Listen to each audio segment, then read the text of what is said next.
On August 1st, 1995, 2 years after the release of 36 Chambers, Raekwon the Chef dropped his debut solo album, Only Built for Cuban Linx. While this isn't the first solo Wu-Tang album, it's definitely one of the better ones out there. Welcome to the Bar for Bar podcast, and this week, we're talking 25 years of Only Built for Cuban Linx. So, what set this album apart is that this album felt almost like a movie. So you can kind of think of Raekwon as being the star, Ghostface as the co-star, and RZA as the director because of production. The biggest difference between this and the previous Wu-Tang projects that we had gotten up to until this point, mostly being Method Man and ODB's debuts, and 36 Chambers, is that this album doesn't have that full kung fu sampled sound. That isn't to say it's not there. I mean, it's on the tracks Guillotine Swords, but it's kind of, stripped back a little bit. It's more focused on this mafioso sound. And that's kind of the thing that this album really brings out. This is really the first time that we got a full album that's kind of set, I guess, in this mafia world. Because everything before this, at least as far as Wu-Tang's concerned, was more just random, well, not random, but kind of just an album, not really set as a story or a concept or anything. It was just kind of, here's the music. And that's not a bad thing. I mean, that's totally fine. You can totally do that. But this was kind of billed as a concept album. That's a pretty loose concept, though. So the idea behind this album is that it follows Raekwon and Ghostface through their path from rags to riches. For example, the album starts off with the track Striving for Perfection, which is basically just a whole conversation where they're talking about, we gotta move up. Who knows what happens if we can't keep it pushing, stuff like that. And that's something that kind of gets carried on throughout the album. The other thing that really sets this apart is that the production is a lot more solid. I know I already mentioned the production in terms of the sampling, but it's, this is RZA's production, a little bit more refined. A lot of people say that RZA had his best production years, kind of starting with 36 Chambers, and because the production and the beats on that are classic, but they got a little bit more refined as time went on. Because honestly, it's sometimes hard to go back to listen to these older Wu-Tang albums just because the production doesn't necessarily stand up to today's standards. But that's not a huge deal. I mean, RZA kind of fixed all that not really with Only Built for Cuban Linx, but with Liquid Swords, which is my favorite Wu-Tang album. But everything going forward after that was really good production, quality-wise. Now, although this is a solo Wu-Tang album, I still bill it as just a Wu-Tang album, because it's kind of hard for me to think of any member of the Wu-Tang doing anything without at least one other member of Wu-Tang involved. Aside from Ghostface and RZA all over the album, we get features from pretty much everyone in Wu-Tang, as well as a feature from Nas, which is actually one of the best features ever. I think everyone who's listened to this album and listens to 90s rap really kind of has the same sort of feeling about it. It's one of Nas's best verses too, which apparently is from a demo tape, but that's besides the point. with this album, I mean, it is a slightly longer listen, like just an hour 13, but through my re-listening of it this past weekend, it did not feel that long. And I'm not sure if that's because it's just well structured, or because we just keep getting song after song, which is just, that's just good. Like, there's no fillers here. Like, the closest thing to a filler that we get is a snippet, or sorry, not a snippet, a skit. And then I guess you can say the remix to Can It Be All So Simple, just because we've already heard the beat and like the original song. But even that is a really good song. Like, there's really nothing on this album that I would say you have to skip. Like, everything deserves a really like solid listen to it. Like, the first actual track, Knuckleheads, is one of the best as well. Like, it features Raekwon, Ghostface, and U-God. And honestly, U-God is one of those guys that kind of gets like swept under the rug. People just kind of forget about him pretty often. But he's a solid Wu-Tang member. And I think the reason that he gets kind of forgotten is because he's, during like the early days of Wu-Tang, he was kind of in and out of jail. So we didn't really get to hear from him as much. It probably also doesn't help that he hasn't really put much out solo-wise. But that's besides the point. The rest of the album, so after Knuckleheads, we got Knowledge God, another dope track. Really, there's not much to say about this one. It's a lot more straightforward, and it is a slightly shorter track. Criminology. This is one of my favorite songs. And even the title, Criminology, kind of goes into the ghetto mafioso sound that they're trying to go for with this. And then, like, throughout, well, I had read this thing, like, while I was getting ready for this. There was a whole breakdown that the Wu-Tang did back in 2005, where they talked about each one of these songs. And then on Criminology, RZA, like, so this is what he had to say about it. That was me trying to produce like a DJ, produce a break beat. Ghost actually asked me to do one of those beats. You listen to old DJ tapes. That's how I made the song. We wanted the highest shit to sound like a break beat. He had a rhyme that he knew he was going to change the game. And that was that verse that got him recognized. Cypress Hill's DJ Muggs called him and he's like, yo, he killed that shit. He ripped that shit. From that point on, he's the co-star. He wins Best Supporting Actor. Ray got nominated, maybe won or didn't, but Ghost definitely wins. This... And then, I mean, Ghostface has some things to talk about, but I don't think that's necessarily relevant to the song itself right now, so... But it's crazy, like... This is one of those beats that's just, like, so... kind of triumphant. Like, it keeps building.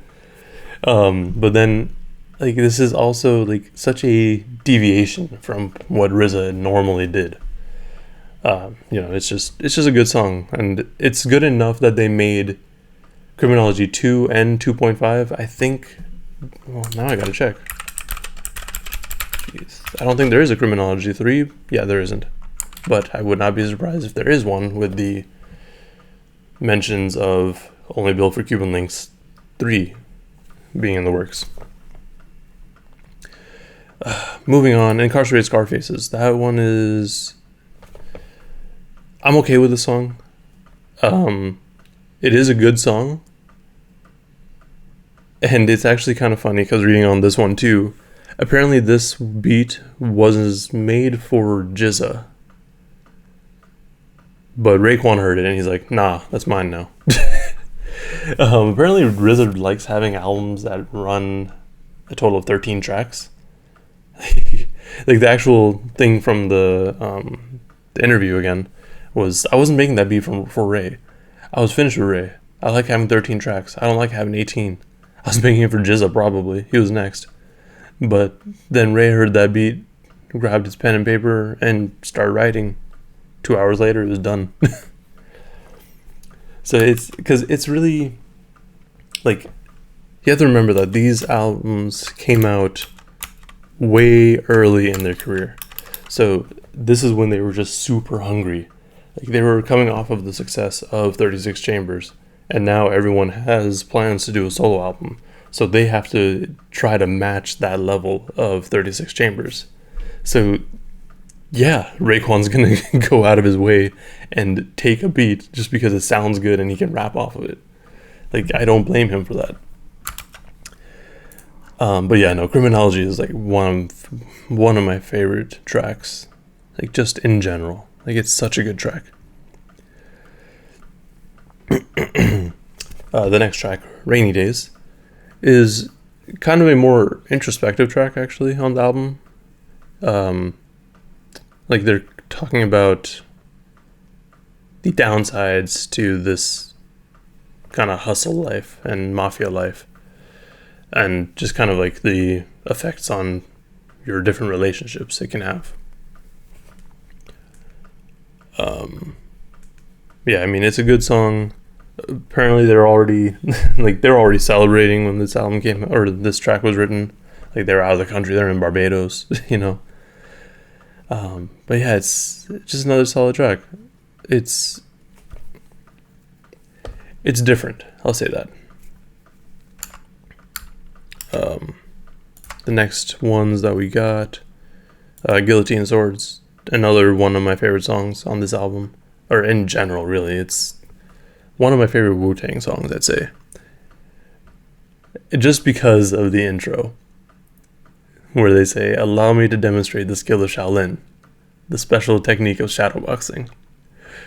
It's just, like, anytime I hear that, I just get really excited. I don't know what it is. Like, maybe, like, in the context of this album, it's because we've been hearing all these more, like, I don't know, like, more, it's a different production style from what most people would have expected from Wu-Tang at this point. And then to see 7 tracks in, a return, like, it's just, I can't stop smiling now. Like, it's such a good song and such a good intro. And then Inspector Deck's first intro lines are just, "Poisonous paragraph, smash your phonograph in half. It's the Inspector Deck on the warpath." It's just so good. Oh my god. Like, it's so good. I really love that song. Moving on to the remix to Can It Be Also Simple. This track, like, this apparently only came about because during their live shows when they would perform Can It Be Also Simple, during the beat break, Ghost and Raekwon would just kind of rap, and so they just took that freestyle that they were doing and just brought it into its own track. Nothing too crazy about it. I mean, it's a good remix, but you know what I mean. Then we have the skit, which really is just, so the title of the skit is Shark N-Words, in parentheses, biters.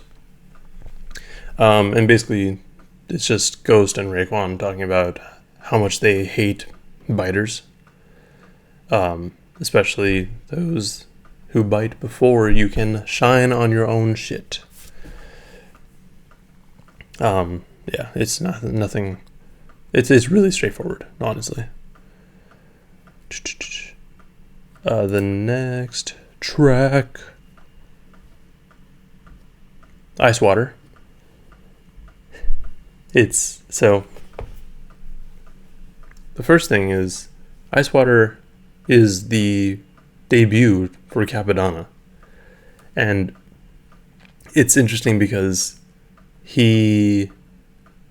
Capadonna was kind of the guy that taught Raekwon how to rap. And he was originally going to be part of Wu-Tang, it sounds like, but he was in jail. But it's a good song. Glaciers of Ice, another dope song. It's, yeah. And then Verbal Intercourse is the song that features Nas. And this is the first first and only actually non-Wu-Tang feature on this album. And like I mentioned already, it has one of the best Nas verses ever. It's just a really good song. Like, it's, if you haven't listened to this album or this song itself, like, just go listen to it right now.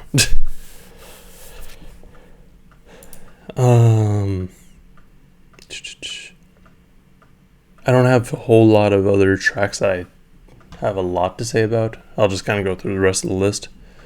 The next one is Wisdom Body.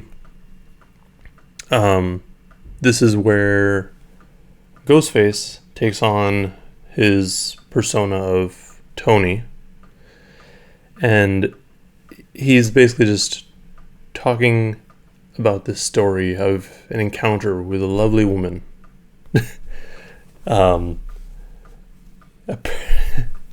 Apparently when this was written, or when it was recorded, sorry, Ghostface had to actually do a few takes because he was drunk. Apparently this is actually, sorry, another thing that this is it's the only song on this album that doesn't feature Raekwon. So for a debut album for Raekwon to not have Raekwon in it is kind of interesting. But regardless, it's a good track. But yeah, he had to take it a few times because he was too drunk. And yeah, you know, it's a good song. I mean, I'm not big on it because honestly, sometimes these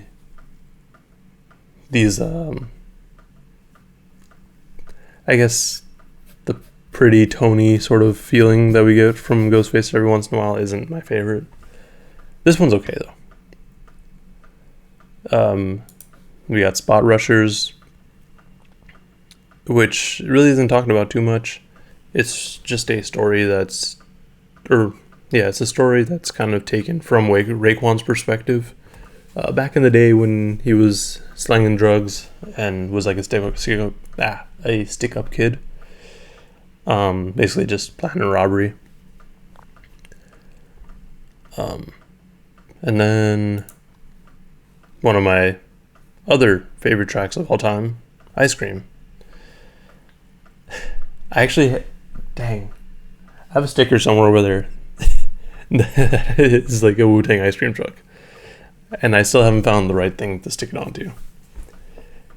But it's a really fun song. Like, this song actually, like, because I've watched the video for it fairly recently, within like the last 6 months or so. And listening to or watching the video, it really reminds me that this came out like in the 90s.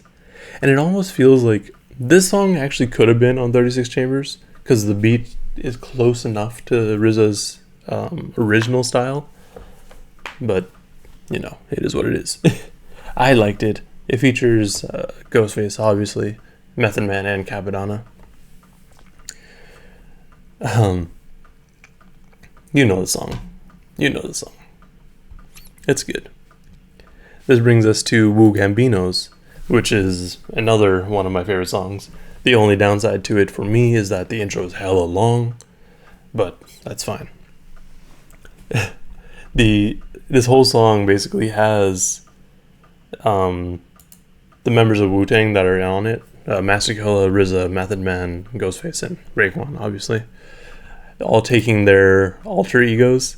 So you have Raekwon as Lex Diamonds, RZA as Bobby Steels, Ghostface as Tony Starks, Master Killa as Noodles. Method Man's the only one that doesn't have an alter ego that I can really remember. Let me see if I can check real quick. No, I don't see anything. I'm sure there is one, but... Oh, Johnny Blaze. Duh. But yeah, like the whole intro is just them kind of talking to each other, using their alter egos. It's funny. but it's also like they're really going into this like mafioso sound. Once you get through the intro, it's a really good track. Like it's one of the best ones out there. It is a long song though. I'll give you that. There's like 5 verses, including that skit, or not including that skit. Sorry. That brings us to the final 2 tracks, Heaven and Hell and North Star. Heaven and Hell was actually originally released on the Flesh soundtrack. It's a dope beat, but I mean, for me, I feel like a lot of times with albums in general, especially albums that I haven't listened to regularly for a while, I feel like the last couple tracks are where I kind of forget about the song or the album. So like I do like these songs, I just don't have anything to say about them because I haven't really listened to them in a while. Yeah, I mean, they're good songs though, for sure. The other thing to talk about, now that I've kind of gone through all the tracks on this album, is that this, like, how would this hold up today? Now, we already have this kind of mafioso sound, like, because Raekwon kind of brought it. Like, it's kind of mixed in with, like, the drug dealing music too. But for me, I feel like this album, if I were to listen, like if I had never listened to it, and if it were to come out today, and with better, higher quality production at this point, because tapes back in the 90s, you know, they don't hold up as well. That's just kind of a downside. But if we were to like be remastered or something, this would be completely different from what most people are listening to. Because I think the closest thing you can get to with this album would be music from Griselda. But the biggest difference with Griselda is their production. Their production doesn't sound like this. Their production sounds more boom bap and more gritty. Although they kind of talk about similar topics. I mean, the other thing that I think people would have trouble with this album is that it is a concept album, but it's a bit vague of a concept album. Like, it's a concept in the sense that the songs are structured in a way that kind of follows Raekwon and Ghostface from Rags to Riches, but there isn't necessarily a particular like theme that gets carried through all the way through the album. Like, there's no storyline, you could say. Like, yeah, it's not a story, it's just kind of a theme that's carried on. So like as you get towards the end of the album, you're like, oh, okay, here they are now. And I mean, to me that's fine. Like, it's more interesting that way to me, because a lot of times with concept albums, the problem is you can't really listen to any particular song off of it unless you listen to the whole album. Otherwise, it will just kind of feel weird. Like, that's kind of how, like, The Roots, their Undone album, and Then You Shoot Your Brother. I liked that album, but I can't listen to any song off of it individually because it's like, they're all just related to each other. Like, each song needs to be played in succession. That's not the case here, though. With this album, you get the option, like, you can listen to each and every song individually.